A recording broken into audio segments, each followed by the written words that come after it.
But at the same time, when you look at the 18th century inventions, which is the steam engine, the power loom, completely changed some of the industry, production capacities, kind of a thing. And then when you go back to the 1900s and the early 1900s, you look at the automotive completely changing the economy. You look at chips changing the computerization. But when you look back today, those kinds of innovations seem to actually not happening, right? Say, for example, like how trains change the way you travel. You had the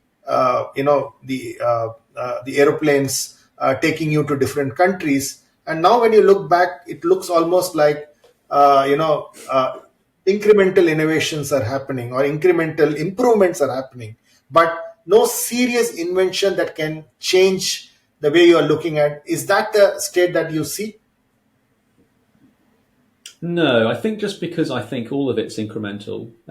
I think all invention is incremental, but some increments have bigger impacts than others in a way that's very surprising, right? Mm-hmm.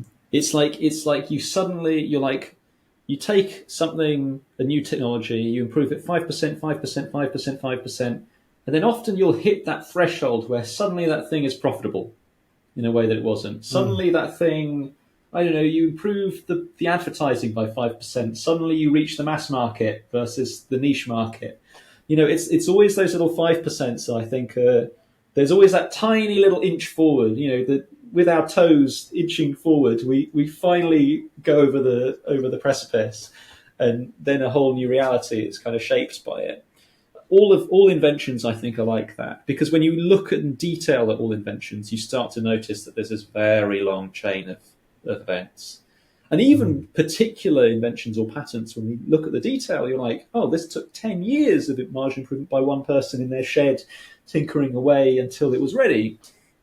So like that's another kind of aspect in which those things happen. But in terms of, yeah, I guess I can see there being transformative inventions that may change the location of activity, but it just looks like it's still going to be in America in terms of, like, they want to be first still, right? They do all of their policies around still being ahead on AI, for example, having all of the chips set up, having enough computational power for artificial intelligence, trying to sort out their infrastructure so that it's appropriate. All of those things, I think, make a big difference, and make it. It's not as though other countries aren't trying to catch up; they are.